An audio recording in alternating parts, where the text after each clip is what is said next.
things. If you wouldn't mind, I'd like to ask a couple questions before I usually get started, kind of give me an idea of what we're dealing with out in the field a little bit. Because we have fuel injection systems that'll cover everything from a basic bolt-on and go, for lack of a better term, street application to an all-out race application, generally like to know what your general interests are. So with a showing of hands, who in here is more interested in the street and street rod type application and market? Okay, who in here is more interested in drag race? Anybody in here for circle track? Is there anybody in here that's already used a Holley, HP, Avenger, Terminator, or Dominator EFI system? Okay. So again, I'd like to thank everybody for coming. We've got an hour, so we've got quite a bit of information to cover in a short amount of time. I have some room at the end for some questions, hopefully. If not, if you guys have a little bit of time after we adjourn, I'll be more than happy to answer some questions for everybody out in the breezeway as well. Things we want to introduce. Right now, I feel that Holley has the most complete line of EFI systems currently available on the market. We have simple bolt-on and go systems to all-out custom configurations that can be built a la carte for race applications. We pretty much cover you from mild to wild. Some of our product offerings we have are the Terminator EFI, the Avenger EFI, the HP EFI, as well as the Dominator EFI. I'd like to introduce you a little bit to the Terminator system. Terminator system is ideal for the street applications. Seems like we've got a pretty strong street crowd in here today. So we'll talk a little bit about the Terminator. Some of the key features with the Terminator EFI. One of the things for a lot of years, Holley carburetors have been on top of every NASCAR application out there. When they went to fuel injection, Holley still maintained the crown, I guess you would say, on a NASCAR engine utilizing a Holley throttle body. We took the general design of the Holley throttle body, was developed for NASCAR, and utilizes the base platform for our Terminator throttle body. Some of the key features that you'll find with the Terminator throttle body, one of them is that the injectors are mounted below the throttle blades. This lends itself well to blow-through applications. You also find it has an annular discharge ring. A lot of the throttle bodies that are on the market that are similar inject fuel through a carburetor-style booster. Going below the throttle blade through the annular ring, especially at higher arm, gives you better atomization and fuel distribution. Another key factor to our throttle body with the Terminators uses OEM sensors. It uses an LS map sensor, throttle position sensor, air charge temp sensor, and a Chrysler IAC. Some of the other systems that are on the market have proprietary sensors, and some sensors are encapsulated in the throttle body. So if you have a sensor failure, it could be a little bit difficult. With a Holley system, if for some reason you have a sensor failure out on the road, you can simply go to a local parts store, get an OEM replacement sensor, and you're going to be back on the road.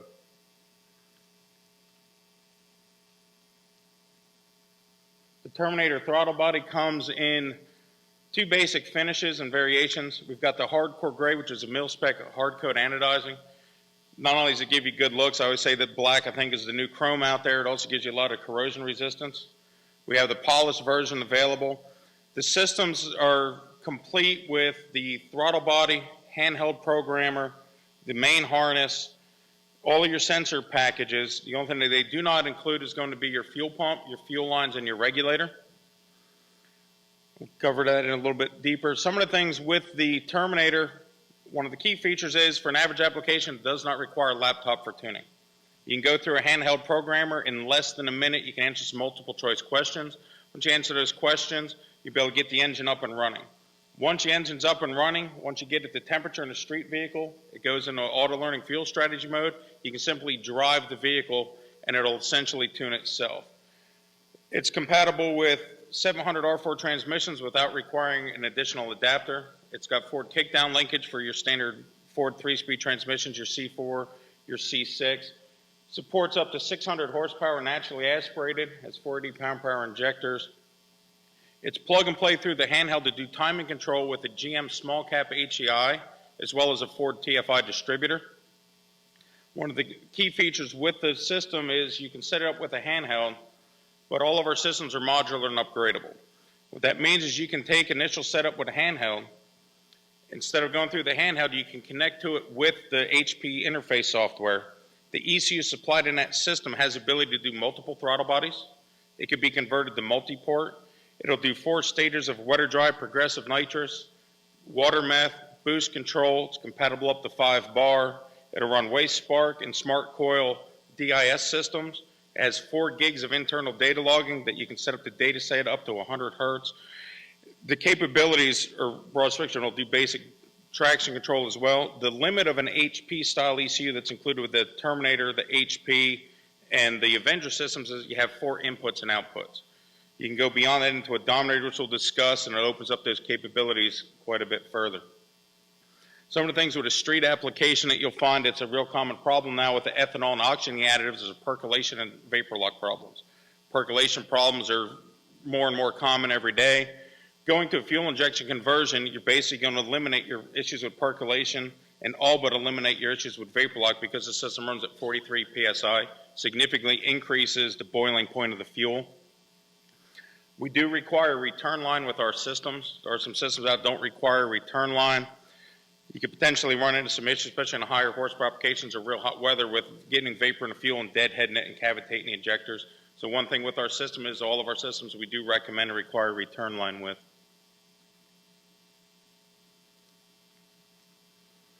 We have plumb kits available to complete the system with a Terminator.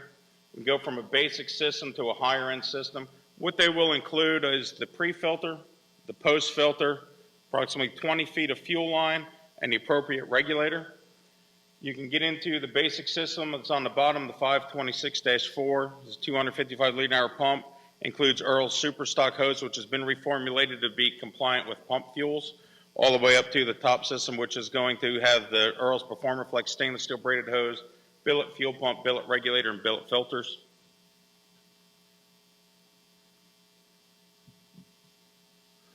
Next level we've got in are the Avenger systems. The Avenger system has all of the capabilities that you have with a Terminator. One of the things that's going to be different with it, we do have a basic 2-barrel TBI kit available. It's good for an engine up to 275 horsepower maximum. And we go into some multi-port systems.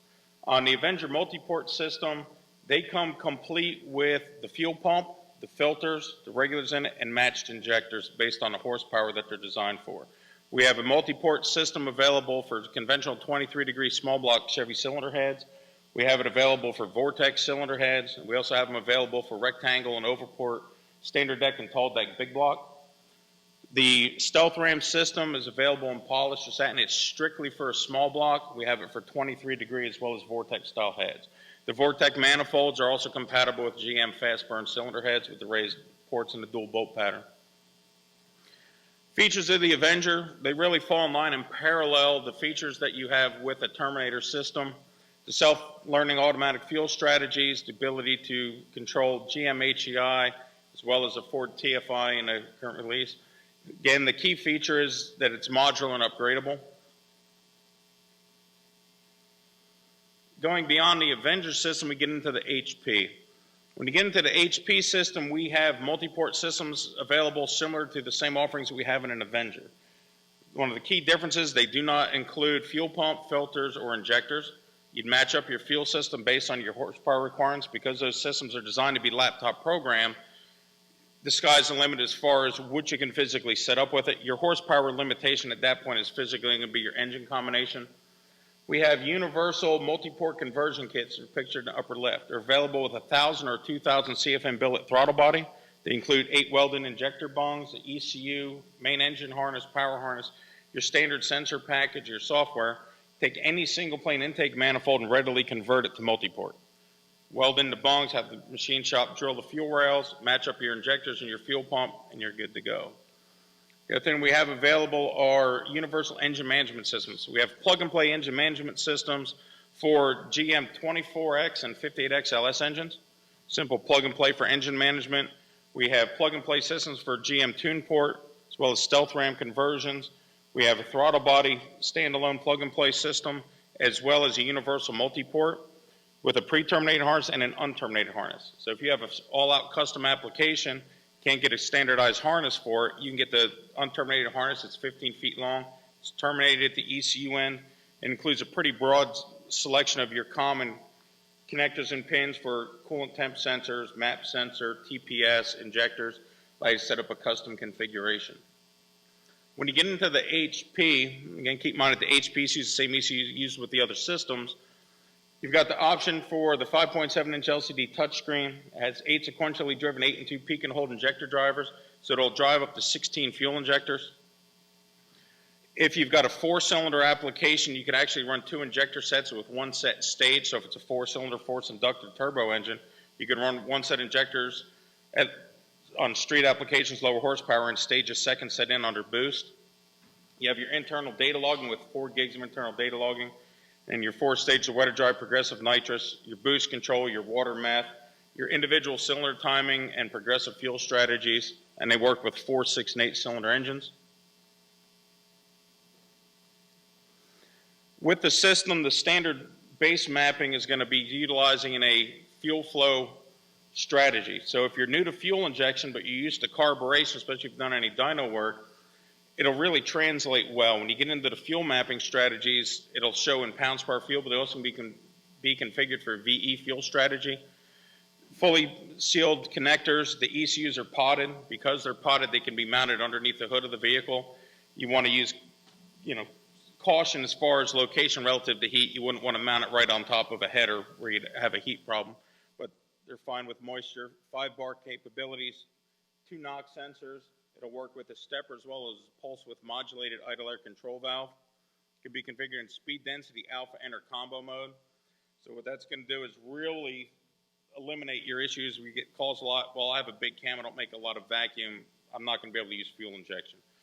With our system, one of the things you'll find, especially if you work with OEM systems and work with HP tuners and some other things, our system, you can run speed density at a quite low vacuum for a street engine. You can have an engine that's got 85 kilopascals or less, which is generally equates to 7 inches of idle vacuum or more, and actually run it in speed density from idle all the way up without any problems. If your camshaft is big enough to where it won't support speed density from idle all the way up, you can set the running combo mode where we're running alpha N until a predetermined RPM and throttle position that you can program with a fixed fuel value that you can program, and then it'll transition back into speed density, or you can tune it straight in alpha N where it just looks at RPM versus TPS. Again, you limit your 4 programmable inputs and outputs that are fully user configurable for use. Stepping up from the HP, you've got the Dominator ECU. I like to look at the Dominator as the HP's big brother on steroids. It's an extension of an HP ECU. So one of the things that's nice about our system, again being modular and upgradable, if you start with a Terminator system, an Avenger system, a basic HP system, and you decide that you need more capabilities, you want to run a GM drive-by-wire throttle body, you want to run trans control with it, you could take your existing ECU, unplug it, take a Dominator ECU, plug it in, take your existing tune that you had on your vehicle, load it into a Dominator ECU, hit the key and start. It's like you've never made any changes. You're not starting from scratch. You're not pulling all of the harnesses out, putting your system on eBay or Craigslist or something to try to sell it. It's modular upgradable. So if you grow out of a base system, needing the capabilities of a Dominator, you can simply unplug your old one, plug a Dominator in, load your global folder, and you're right back in business with all the expanded capabilities. Talking about the expanded capabilities, going beyond the HP, it's got 12 channels of distributed ignition capabilities. Again, like the other system, will work with smart coils and waste spark style coils. It has integrated trans control. Currently it's set up for GM 4L60 and 80 series transmissions.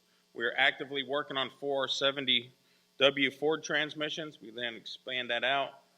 It's got capabilities to integrate with Davis traction control as well as the HP.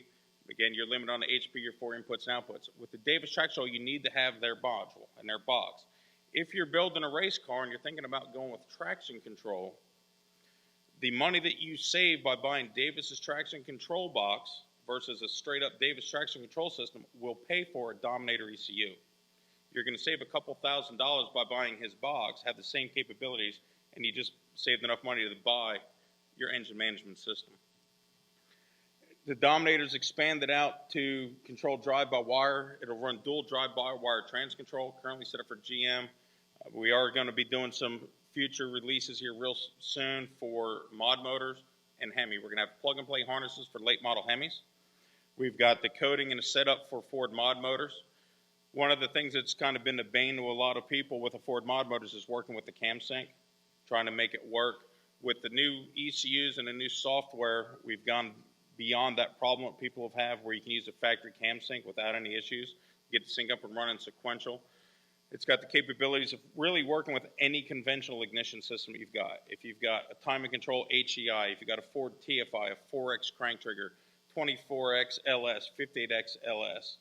If you've got a 36-1, a 12-1, the mod motor with the 36-1 setup, and then the Hemis, it's going to be compatible with the systems. It contains 2 channels of wideband, so you can use 2 channels of wideband for closed loop control and management. You can program the system to go off of richest, leanest, and average, left or right specifically.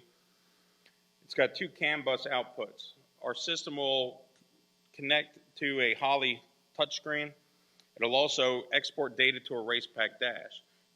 RacePack's got a VNet adapter for it. You can set up one of the channels of CAN to go to a Holley touchscreen if you want to, where you can make tuning changes. You can set up the other channel with the Dominator to go directly to the RacePack dash. Got a multi-map selector. What it allows you to do is program and save 4 different tunes in the ECU. I like to call it a sandbag switch. Sometimes you can call a lot of different things. One of the things that's key with it that we run into quite often is we've got a lot of guys now running, quote, street applications that are pretty much anything but street. You could have a setup that you're running a high boost application. We've got a lot of guys, for example, with drag week or some pretty hot street cars that run dual fuel systems. They'll have race gas in one, pump gas in another. It's a boosted car. You could use a Dominator ECU with the multi-map selector. Simple key switch. You could have a street tune that's programmed with less boost, less timing, designed to run on pump fuel. You could drive the car, go out drag week, hot rod power tour, wherever you're going to be, get to where you're going, switch your valves on your fuel cells, simple turn to the key, on off on the ignition, loads a new map. So your high boost application, different fuel curves. I've had a lot of guys that have been in my training classes that are doing drive-by-wire setups, and a lot of them had a good idea with it, but you could do it sort of for security. I've had some guys one guy said, I got a teenage son that wants to drive my Camaro. He said, I got a good idea for that, and his example is, okay, Dad, can I borrow your car? I've got a hot date.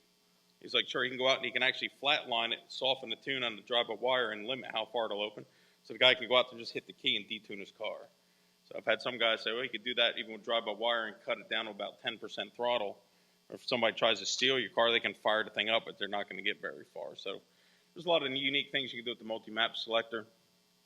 One of the key features is we talked about the Dominator being limited to 4 inputs and 4 outputs. When you get into a Dominator, it's roughly expanded out to approximately 40 auxiliary inputs and 40 auxiliary outputs. It gives you a great amount of expanded capabilities for data logging. If you're building a vehicle from scratch, especially if you want to deal with data logging and you're looking at doing a RacePack system, you could basically use a Dominator ECU and have everything all in one. I've got a customer that's right now using a Dominator ECU and he's not even using the fuel injection side of it. He's got a 700+ inch twin turbo engine running Holley Dominator carburetors. He's got a 480 transmission that somehow he's getting a hold up behind it with a bunch of billet parts. He's using water meth, 2 stages of nitrous on the car. He's using the boost control. He's got a DIS conversion on it. And he's data logging his wheel speed, his drive shaft speed. He's got multiple EGTs. So right now he's using the Dominator to run his transmission, his ignition, his data logging, his boost control, 2 stages of nitrous, one to help spool it, one to use as a chemical intercooler. Everything's set up through the system. He's not even using the EFI. So the system goes beyond being fuel injection. You may have an application that's not fuel injected at all, but you need a full-on power management and data logging system and an ignition controller. That's where the Dominator comes into play. So it doesn't necessarily have to be used for fuel injection. It has some expanded capabilities as well. Some of the things set up with the software, you have a user configurable data monitor. Any input and output, be it a canned input and output, which is basically factory input and output, or any custom inputs or outputs you program into the system, you can set it up to view on a data monitor. We also have a configurable gauge panel. The configurable gauge panel has 4 individual data monitors that can be custom configured. On each data monitor, you see the little left and right arrows. You can configure through 6 different gauge data monitor views, and all of the gauges are individually configurable. You got a 5.7-inch LCD touchscreen that allows you to set up gauge panels and monitor data through that, as well as make tuning changes on the fly. So you can set that up in a vehicle and not need to have the laptop connected. Anything that you can tune in an online state through the laptop, you can tune through the handheld. core system parameters and other things that you cannot be connected with live with the laptop to make tuning changes, so you'd still have to change on a laptop, but it also has an internal SD slot. So if it's an erase application, you want to download a data log out of the ECU, you can download it to the touchscreen, to the SD card, take it in the race trailer. If you want to make a change on your tune, you can make a change on the tune, save it on the SD card, go out, put the SD card in the touchscreen, and upload that to the ECU. So it actually allows you to make some tuning and data changes you can't do real time or remotely and just load them through the SD card. Getting to the engine configuration, you've got a broad range of engine parameters, ignition parameters that can be configured. It's compatible with 4, 6, and 8 cylinder applications. It's compatible with gasoline, 85, straight methanol. You can run up to 2 widebands with the Dominator. When you go into the system, it's real important that you set your actual system pressure and your injector data. You always want to have your rated injector flow and the actual system pressure of the injector, as well as the injector off times.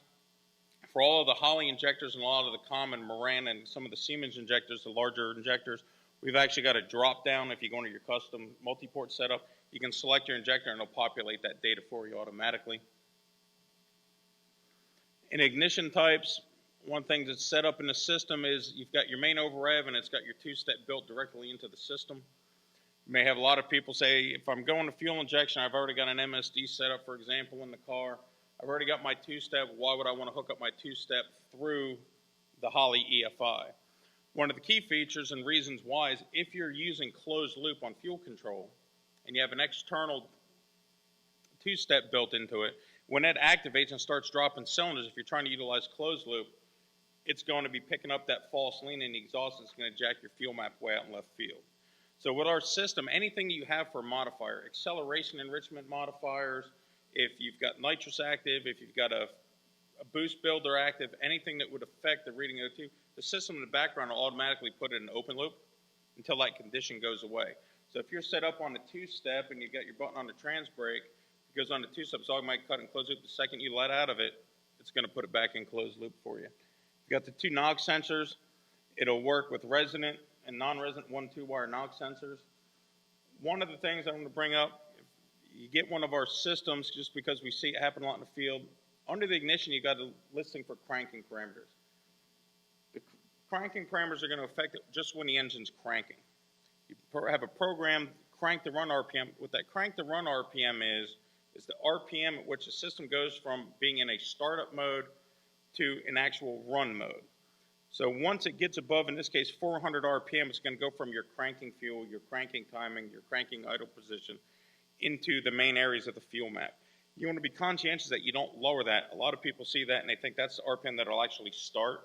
I've had guys who see maps, they can't get a vehicle to start. They'll go in and they'll send you their global folder and have that bumped down to about 125 or 150. And there's not going to be enough fuel in the map. So what's happening, most starters are going to crank that engine over in excess of 150 RPM. And the system's going to think the engine's already running. It's just not going to have enough fuel to start. So it defaults at 400. We usually recommend keeping it at that position. With the integrated 4 stages of nitrous, you can set up for both wet or dry, progressive based on time or RPM. You've got some rich and lean safety cutoffs built in and built-in time-based RPM retards. If you've ever worked with an NOS launcher, the nitrous controls in this would be really familiar to you. You can simply drag and drop your range. So if you look at the table on the bottom in your progressive control, it allows you to simply go in, click on a point, increase or decrease it accordingly. One of the nice things, if you're going from a carbureted setup and you're going to the EFI, because it'll do dry nitrous control, if you've got a wet plate kit or you have a wet fogger, you can use the fuel side now as a second stage of nitrous. So you can have a vehicle with a plate or plumb for a fogger that you're running single stage, you want to do 2-stage, you can spray nitrous through your fuel side. The intake's already plumbed, you've already got a plate in the car. So, and going to a dry nitrous control is a lot cleaner. You have a lot more control parameter over it than you do with a wet kit, utilizing the system for control. On integrated boost control, you can control boost versus time, boost versus gear on a time or RPM based, boost versus RPM, boost versus speed. You've got programmable launch controls, the boost launch builder. You've got some overboost safeties, boost scramble, and you can do it in a dome or map pressure control base. A lot of people ask what boost scramble is. If you look off on the side, you've got boost scramble increase and decrease. What that allows you to do is if you've set up, for example, with 10 pounds of boost set up in your mapping, if you want to put a kill switch essentially for a kill tune, and let's say you wanted 20 pounds of boost, you could put an input to the boost scramble increase and program that for plus 10. So if you're at 10 pounds of boost and you hit that input, it would add 10 pounds of boost, it would bring you up to 20 pounds of boost. If you put a boost scramble decrease in, let's say of 5, if your mapping set up for 10, you can sandbag it, you can hit that button and it'll drop it down to 5 pounds of boost. If you have that configuration, they're actually additive and they can be applied at the same time. So if you pushed both buttons, it would be trying to add 10 and take 5 away, it would give you 15. So with a couple pushes of buttons, depending on what you want to do because of traction conditions, some of the car, you could essentially have a base boost calibration for 10 pounds of boost, and with a touch of button or 2 buttons, so have it at 5, 10, 15, or 20 pounds of boost. So it could allow you to get that little extra you need in a heads-up race. It could allow you to back out of a little bit. You could have it to decrease if you break traction with the car and cut some out of it. There's quite a bit of flexibility in our boost controller. Here's an example that you have on boost versus gear. In this case, it's showing on a 3-speed transmission. Once you set up on the top, you can select what gear, it expands it out. In the same setup, it's drag and drop. You can just click on a point on the mapping, increase or decrease your boost accordingly. We also have integrated water meth. One of the things with our water meth system is that you do need to use a Holley water meth solenoid. One of the things that's different compared to a lot of water meth kits on the market, a lot of the water meth kits are on the market, they're kind of on or they're off. So a lot of times you'll try to find that happy medium in the middle, but when you first activate, you're putting too much water meth in it, you might be a little bit light on the top. With our system, you can physically set it up and do water meth flow based on a percentage of fuel flow. So it's a pulse width modulator. It's basically like a fuel injector for your water meth that's set up with it. It's calibrated in, and it'll control it to 2 nozzles, 1,000 cc's. So usually you look about 800 horse limit per, so you're looking about 1,600 horse limit that you can configure with it, and you can set up some low safeties. We've got the integrated GM trans control. Some of the nice features with our trans control is it's real-time user programmable. So you get one guy driving, one guy tuning. In the case that we show here, the top one's going to show shift points, the bottom one's going to show your TCC lockup. When you're physically driving the vehicle, you see a red crosshair in the background of that. The top line, the red line, is your upshift point. The blue line is your downshift point. So if you get the vehicle, you're going down the highway, you're setting it up for drivability, and at that point you want it to be in 4th gear, you can look at it and see that the crosshair is below that red line. You go in real time, you click on the red line, you drag it down to the point on the crosshair, and it upshifts. If you get where you get on it and the downshift's not where you want it to be, you can see where you're wide open on the throttle where it's not downshifting. You can take the downshift line, the blue line, and drag it up to that point. Same thing with your TCC lockup. It's also configured to work with the paddle shifter. It's paddle shift name, and also has a manual matic mode. So you can tie a toggle switch in the system and flip it and turn your transmission to a manual matic. You've got speedometer outputs. You can configure if you've got a custom-built transmission with different 1st, 2nd, or 3rd, or 4th gear internals. You can set up specifically to what it is. Real user-friendly system with a lot of user interface. Your line pressures are programmable based on the line pressure duty cycle solenoid. Your slew rates for your converter lock and unlock. What gears it can and can't lock up in. If you want it to unlock or stay locked up during upshifts and downshifts, it's all user programmable in the system. With the drive-by-wire controls, you've got a simple configuration on it. You've got the setup at the top. Again, it's drag and drop, pedal position versus throttle position. Again, that can allow you to basically integrate a throttle stop into your vehicle with drive-by-wire. It'll do dual drive-by-wire throttle control. So if you're doing twin turbo setups, trying to do mechanical throttle bodies, get the linkages set up, if anybody's ever done that before and getting everything synchronized, it can be a chore. With the drive-by-wire throttle stop, it doesn't matter what angle or position your throttle bodies are mounted in. You could have one that's closer to your firewall where everything is than the other one. It really doesn't matter. We've got a plug-and-play harness for the dual drive-by-wire throttle bodies. So you can configure it however you want to. We've actually had some guys that run them on a multi-port conversion on a tunnel ram with 2 throttle bodies sticking up at the very top. One of our engineers, Doug Flynn, he showed up at local racetrack with it one day, and I remember hearing a lot of people talking about what's going on with the car. They couldn't figure out what it was. He had a tunnel ram, and there's these 2 monstrosities sticking up the top. People couldn't figure out what it was, and he was doing a dual drive-by-wire setup. So it adds a lot of flexibility. And again, with the new release in software, The late model Hemi drive-by-wire and the Ford drive-by-wire is going to be supported. With the traction control, it's a general example, and it requires a Davis Technologies traction control module. He basically sends a signal to our ECU once he detects slip in his box. At that point, you can program what percentages of timing, nitrous percentage boost, or if you're doing drive-by-wire throttle reduction, you can program in the system. So if it's a drive-by-wire car, you can have it set up where it actually automatically will close the throttle down a little bit while you're staying wide open for your traction control. I talked a little bit earlier on the base fuel tables. You've got a 31 by 31 base fuel table that you can set up with the system. It can be reduced to a smaller scale of 16 by 16. I really wouldn't recommend that for most applications because you've got the resolution. You can configure in VE. When you're working with the system, smoothing it, there's some general areas. One of the areas in particular that a lot of times is overlooked in the fuel map is your acceleration enrichment area. If you have a car with fuel injection, trying to get it dialed in, you have a real bad acceleration hesitation. You go into the acceleration modifiers and you throw a bunch of fuel at it, you take fuel out. It really doesn't get any better and it seems to be lean. Generally, your acceleration area, the fuel map, is where you need to add some fuel. It's often overlooked, so we like to give you a little bit of a graphic display of the areas with it. So you work with your auto, your cruise, and your acceleration.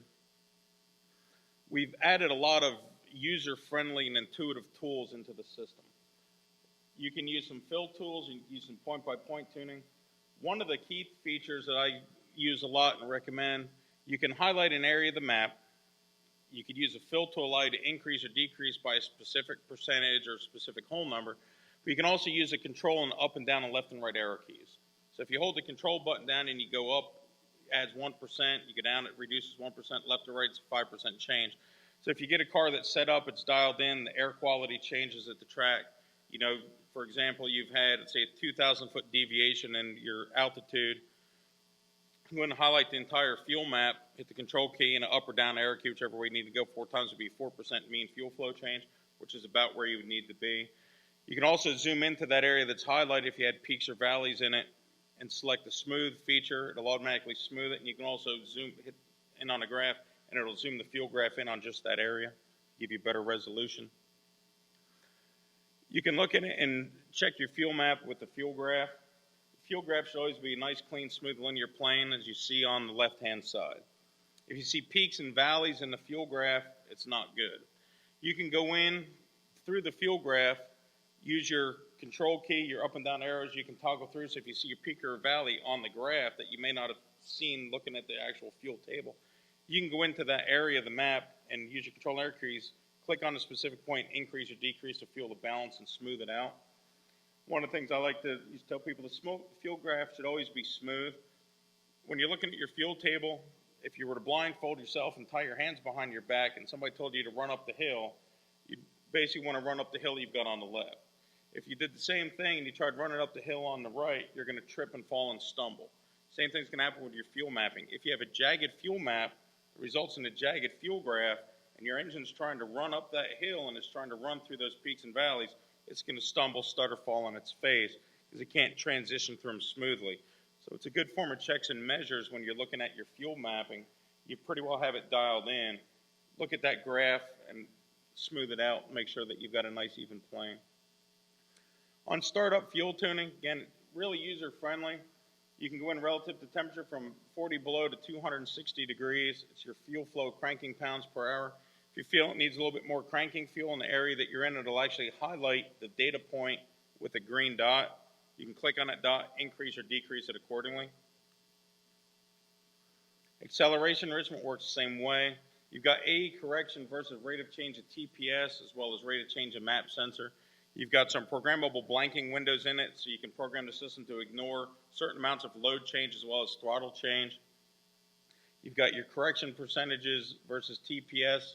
You've got a versus coolant, and as well as versus time. So you can have a AE correction relative to engine temperature where the engine's just cold, and it tends to just have a little bit of a flat spot in there where it doesn't have it when it's warm. You can go into the AE correction that's just relative to engine temperature as well and correct that. Same thing with the ignition table. You've got a 31 by 31 matrix as well as a timing graph. So you can look in that graph as well. If you have any weird peaks or valleys, they're going to show up pretty readily.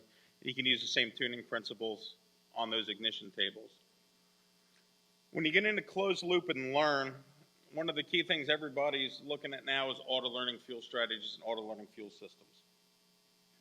There's a lot of benefits to it, but there's also some inherent cautions and pitfalls that you want to avoid when you're dealing with closed loop and learn. One of the things when you're dealing with closed loop and learn to keep in mind is that everything is inherent on the condition of the O2 sensor and what it's seeing. If you have a cylinder misfire, a lot of people think it'll show up rich, but with a wideband it'll actually show up lean.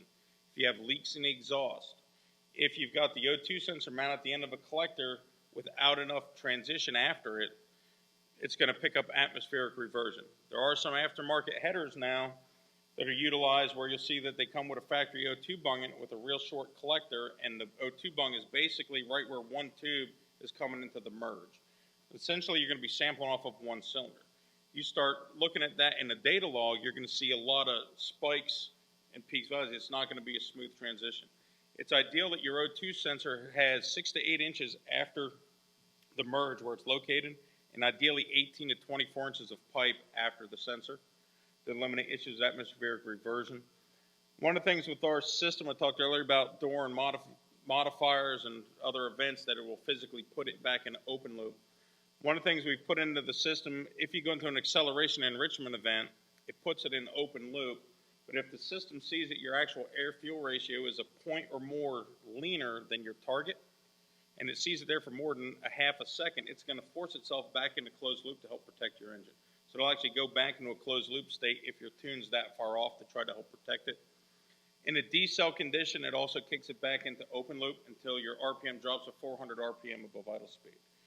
Just like carbureted application for fuel injection, if you're at wide open throttle, you're puddling a lot of fuel in the bowl around the valve in the bottom of your intake plenum.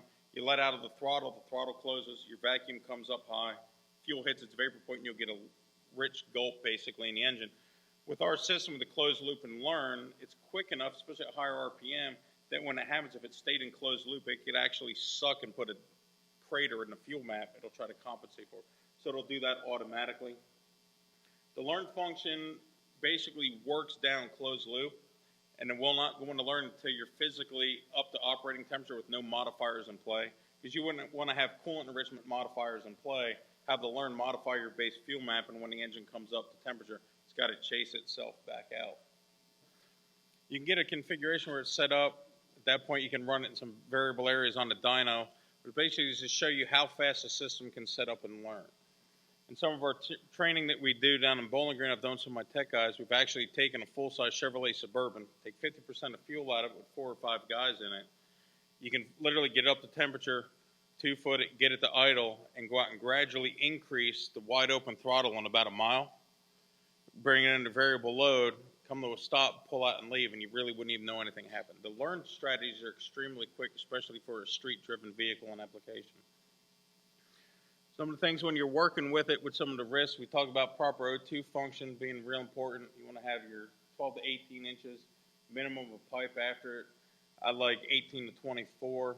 You want to be careful if you're in closed loop and learn, if you run the vehicle out of fuel and you have it in learn and you haven't reduced the learn limits yet, it's going to try to add all the fuel that it can. So if you have your learn limit set at, let's say, 100% fuel, it's going to go in there and run the injector static and try to double it. You go back in, you fill it up with fuel, you want to go and make sure that you can go in and blank out that learn table because you wouldn't want to start it back up before you had a chance to reduce the learn compensation limits and have it doubling up the fuel. Engines should generally run identical as it does an open loop or closed loop. Once you get a vehicle dialed in, you can reduce the learn gains and the closed loop compensation and basically set up like an OEM long-term and short-term fuel trim configuration. You can set up so it only modify 5 to 10% of fuel, so if you do have a sensor issue, it's not going to cause you any severe problems. Again, it's just real important that you understand the risk when you're working with a closed loop and learn, especially if you're dealing with a race application. Working with idle parameters, the system will work with a pulse width modulated 2-wire IC similar to a Ford, as well as a 4-wire stepper IC. You've got your target idle speed, your IC park positions. You've got idle spark control enabling system. You're doing I apologize. If you're doing timing control, if you're doing a drive-by-wire control, it actually utilizes the bottom 10% of the drive-by-wire throttle body as your 0 to 100% of your IEC control. So we got guys that, well, I've got drive-by-wire, we're going to do for idle control, it utilizes the bottom 10% for it. You've got your IEC ramp down that's fully programmable. Essentially, it's like a dash pot you would have with a carburetor. You can set it up so once you open up the throttle, the IEC is going to go to your IEC hold position. When you let out of the throttle, the IEC is going to stay there. You can program the hold position and ramp down. So what that allows you to do is get that cushion when you decelerate. You don't want the throttle coming back real quick, potentially getting that surge of fuel and causing it to load the engine up and make it stumble. You can actually set up your IEC hold position for your deceleration, as well as your startup IEC position. So if you like an engine set up to be similar to an OEM application, I like similar to about a 200 RPM flare at startup. You can set up so it gives it that air, raises the RPM up slightly, lets the engine stabilize, and it'll settle it back in. That's fully programmable. One of the things with our system, you have custom programmable inputs and outputs, and you set up in your pin mapping. A lot of systems that are on the market, the pin mapping and the setup in it, they're hard-coded in the ECU. The nice thing with the Holley system is you set up your inputs and outputs, you can go into your pin mapping, you can physically assign an input or an output to an available pin. One of the things that's nice about that with our system is you can take inputs and you can stack more than one input. For example, you've got a trans brake car, so you've got the wire that's coming off your trans brake button, but you want to activate a two-step, and it's a nitrous car, and you want to disable your nitrous, for example. And possibly you want to set up something to activate a data log off of that button.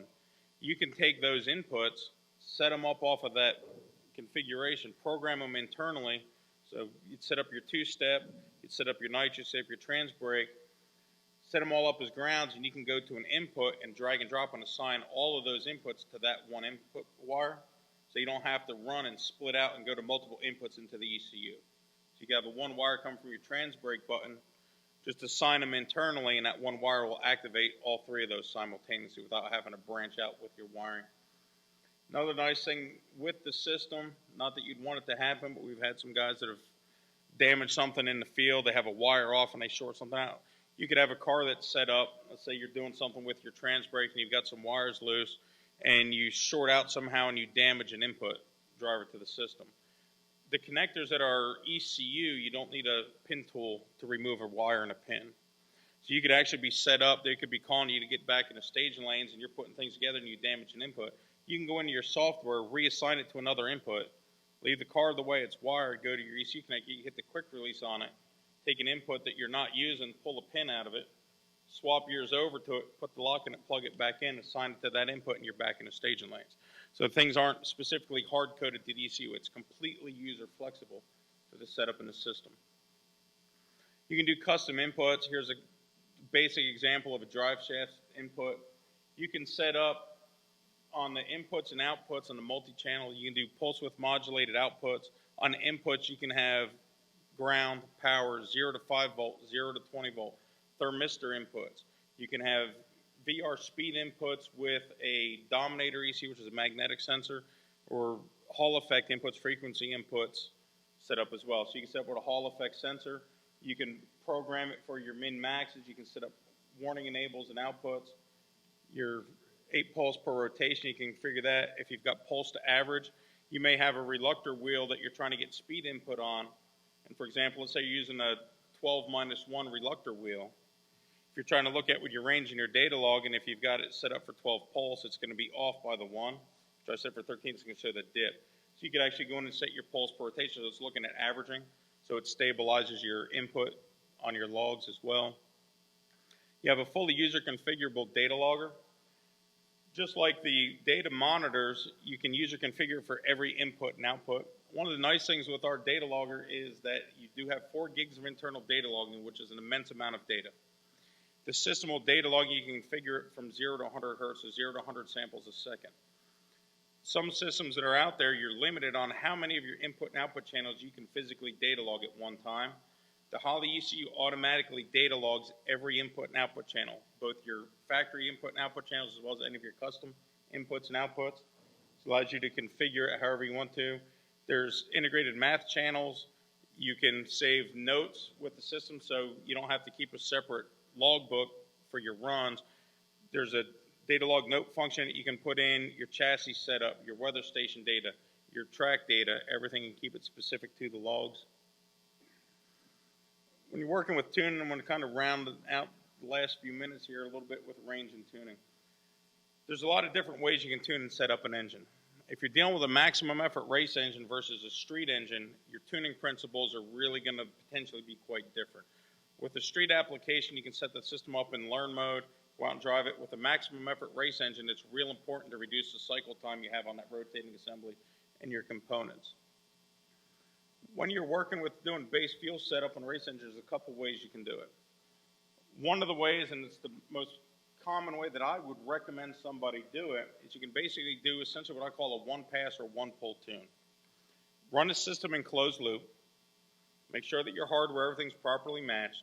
If you get a clean pass down the track or clean dyno pull, you can look at the system, look at your target air-fuel ratio, look at your actual air-fuel ratio in the data log. They pretty much run together. You can look at the fuel flow data. It actually will tell you where your fuel flow is. That's where it was important, where I discussed earlier about making sure your injector data and fuel pressure is correct. You can do an active overlay or take notes, but I would use an active overlay, and you can play back your data log frame by frame. You can look at that data log and look at your fuel map and see how many pounds of fuel you had commanded, and you can look at your actual fuel flow to show you how many pounds of fuel were being flowed after correction through closed loop. And you can plug those numbers in on that fuel map and then smooth the map, and the next time you go out and you make a pull or you make a pass, it's pretty much going to be spot on. Because you had it close to system correct, and it's telling you exactly how much fuel it was putting in with correction. So you can take where you'd have multiple dyno pulls or multiple passes down the track to get an engine dialed in and essentially do it in one pull or one pass. That's the way I always recommend doing it. It'll save you a lot of time and a lot of wear and tear on a fresh motor. The other thing you do is run it in closed loop with learn. It'll work fine. It's just going to take you more pulls or more passes. You saw in the little demonstration, it's there within two dyno pulls that had it pretty well trimmed in. So you could utilize that. Other option you have is you can manually tune it in open loop. I cannot think of a single reason or recommendation why I would ever recommend somebody tune a system in open loop manually. It's be like tuning a carburetor and jetting it. You're going to have to go off of plug readings, making a setup and the system changes. Utilizing the system in closed loop, it's going to know if you're rich or lean and be making correction before your eye and your brain can process looking at data that you're rich or lean. I just really can't think of any reason at all to do the manual tuning method. So you find that working with closed loops pretty quick and proficient, maintaining your target air fuels in the systems. I would utilize a closed loop. Most of the time, big canned engines, you can shut off the closed loop. Just use precautions with it. If the O2 sensor is telling you that you're lean and the thing's fouling plugs and it's blowing out smoke, you know that something's damaged the O2 sensor. Still leave that common sense factor involved. If it shows that you're pig rich and the thing's not smoking, the plugs are coming out clean, something else is off. Generally with a wideband O2 sensor, if you have something that damages the sensor, it's going to go dead lean, not show rich. Working with a street engine, I would really just put the thing in auto learning fuel setup and strategies, get it up and running, make sure that your hardware's right, make sure you don't have any exhaust leaks, put the thing in self-learn and tune, and just go out and drive the vehicle. You can drive the vehicle around for about 10 miles through variable conditions of load. It'll be pretty well dialed in. You can come back in, leave it in learn, reduce the learn gain percentages down, like OEM long-term fuel trim.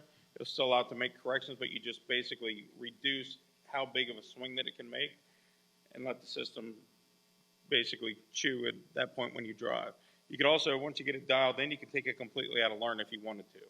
If you take it out of learn with an HP system of software, there's no initial need to actually transfer the learn table to the base. You can take the check mark out of learn enabled, and it still operates on whatever that learn date is. It's just not making any more modifications.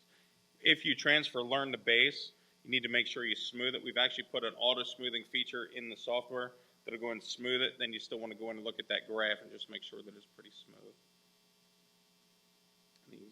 I'd leave a closed loop in the street motor, let it run all the time. You know, it'll cover up a multitude of sins. Everybody with a street motor wants that thing as perfect as possible.